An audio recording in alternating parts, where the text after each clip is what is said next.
So I was reading an article or looking at an article recently, and it talked about how people, young people growing up now, don't have any kind of real. They get out of high school, for instance, and they don't really have a whole lot of like financial savvy, financial sense. A lot of times don't even know how to balance a checkbook or whatever it might be. And of course, this article and their wisdom, it's like, oh, maybe teachers need to start teaching this stuff, to school age kids younger. And it's like, well, maybe parents should be teaching this stuff. Yeah, that'd be a good idea. But what happens is teachers or even parents, they themselves don't know some of these concepts.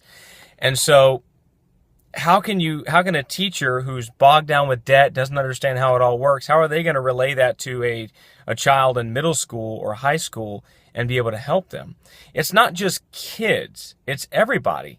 When a country can rally behind people, and I'm not trying to make any political statements here, but the fact of the matter is, when we can rally behind somebody and go, yeah, the way to get out of debt is to spend more money, that is a serious problem. Try doing that in your personal life. If you were to say, oh man, I'm bogged down with credit card debt, I'm bogged down with a car debt, I'm overwhelmed with debt.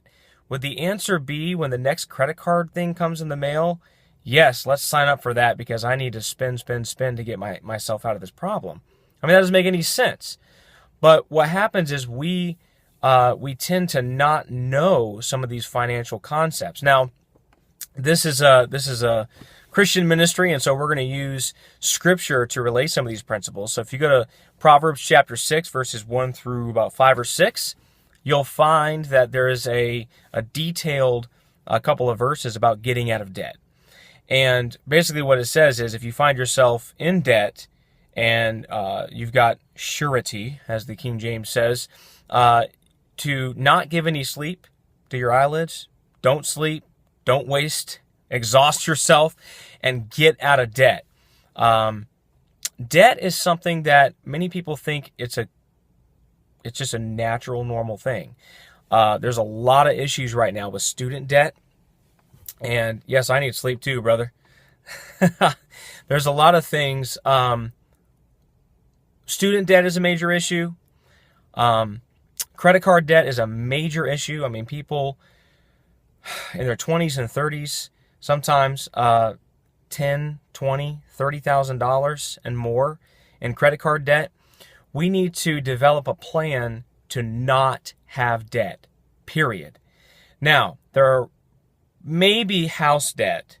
That might be something that's kind of okay because you save for that down payment, get into a mortgage, but you've got an asset that is appreciating. It's growing in value, and it's your home, so a lot of times you're going to be staying there for a long time or whatever it is.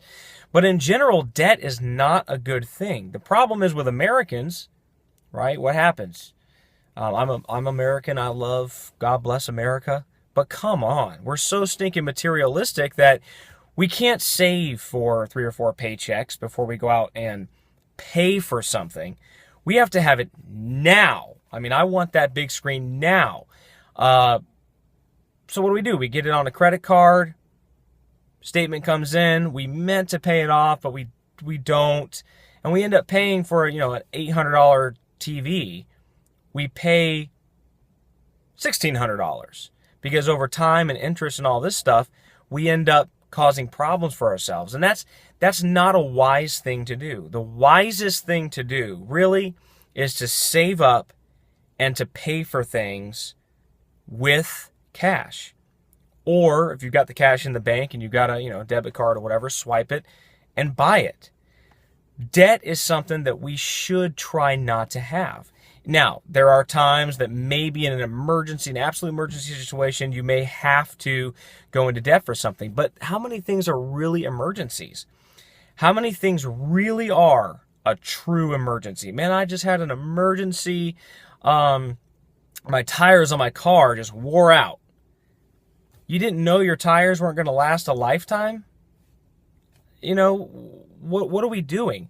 When I sit down and counsel people, one of the biggest things that I find in financial counseling is things like eating out and entertainment. People don't think about, I don't really eat out at expensive places, I usually just go to like, fast food restaurants or things like that. Well, let's call it $7 a day eating out on average for 5 days a week.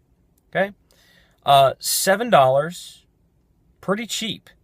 5 days, that's what, $35? Over the course of a month, that's $140 a month. That's if you ate out one time at like Taco Bell. Now, how many people only do that? Many people don't do that. And you take that to a family of 4. Now it's $7 per meal. You're talking $30 in one setting. You do that 4 or 5 times. Do the math. 5 times a week at Taco Bell, at $30 a pop, that's unbelievable. That's a house payment if you got a good mortgage rate. We don't think about it that way. We just think about the $5 here or the $7 here, but that's the problem. We've got to think into the future. Where is this going to lead? What is this going to do for us? And so what the Bible teaches is not that debt's a sin and you're a rank sinner if you have debt or something like that. That's not it at all. But what the Bible teaches is to be wise with money, good stewards with what we have, and to avoid debt. To avoid it. That's the best policy. Many people know, some of you probably know, there's a guy named Dave Ramsey. He's very big on cutting up credit cards, not having debt, and he's got a great system. Great system. Hello there, talking about biblical and scriptural concepts on debt and getting out of debt.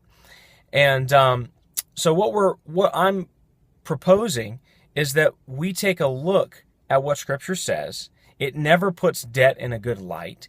And just in life application, debt is an issue. To be debt-free is very freeing. It's very calming. There's a lot of stress that can be, frankly, completely eliminated if we don't bog ourselves down with debt. Now, people might say, again, I'm not materialistic. I don't want really expensive things. It doesn't have to be one-time big expensive stuff. It can be little incremental things that really cause us problems. And so what I think we need is to get a fresh understanding of being able to delay pleasure, delay getting stuff, and be able to save up and live well below our means so that we don't have to develop this massive chunk of debt. The statistics, if you go out there and look at them, people with credit card debt, people with student loan debt, all of these things, it's enormous. It's unbelievable. And it's really putting a big strain and stress on our society. And so what I'm trying to do is, just from a scriptural perspective, give people an understanding that debt is something we should just get in our minds. It's bad. We want to avoid it. If you have to have it, okay, fine. And a lot of times there's that one debt, a house payments, mortgage, that, okay, you might say, well, that makes sense because you don't want to save for 20 years to get in a house and pay for it with cash. I get it. That's fine. That's really the only kind of debt that I would say really is legitimate, makes sense, unless you're in some kind of crazy emergency. And again, if we're following concepts and principles that we've been showing some of these videos, we shouldn't have a whole lot of those emergencies. We should have an emergency fund. We should have plans to be able to do things like I mentioned, the tires. What should we do? We know our tires are going to wear out. We just bought some new ones. What should we do? Well, we should save up $10 a month or whatever it is for a tire fund. And we know that in couple of years, we're going to have to buy tires. And so you pre-plan that. It's not an emergency when you know it's coming. That's not really the definition of an emergency. And so, again, debt, the main thing I want to get here is simply debt is not something we want. Debt is not a good thing. It's not a wealth management tool. Debt is something we want to avoid generally. Okay? In our personal lives, we want to avoid debt. If you do have a house, if you want to get a house, save up for a solid down payment, 20-25% down, and never let that mortgage be 25 to 30, more than 25 or 30% of your take-home pay in a month. So, again, if your mortgage payment is $500 or $600 a month, you need to be taking in what? A third of that? Okay, $1,800 a month. A third of that is what? $600. It should not be any more than that. That's the kind of math that you would do to make sure that you can afford what you're getting into. So again, the main concept I want to get here from Proverbs chapter 6 verses 1 through 5. If you're in debt, you want to get out now. Develop a plan, and we'll do some more of these segments talking about budgeting and emergency funds and things like that. But develop a plan, get out of that debt, and live a stress-free life, at least when it comes to debt. That's one of the number one, in some statistics, it's the number one issue with marriages. The number one reason why people fight and get divorces is because of financial strain, financial trouble. We could avoid that. We could avoid that. And I want to see you avoid it, and I want to be here to help you guys. So again, get in your mind, debt equals bad. Therefore, try to avoid it at every turn. Debt equals bad. That's student debt is bad, credit card debt is bad, car debt is bad, house debt is kind of bad. So if we're going to get a house, let's keep it within those ranges, those minimums, or actually those maximums, and let's pay it off as quickly as possible. All right, love you guys. God bless, and hope to see you on the next time.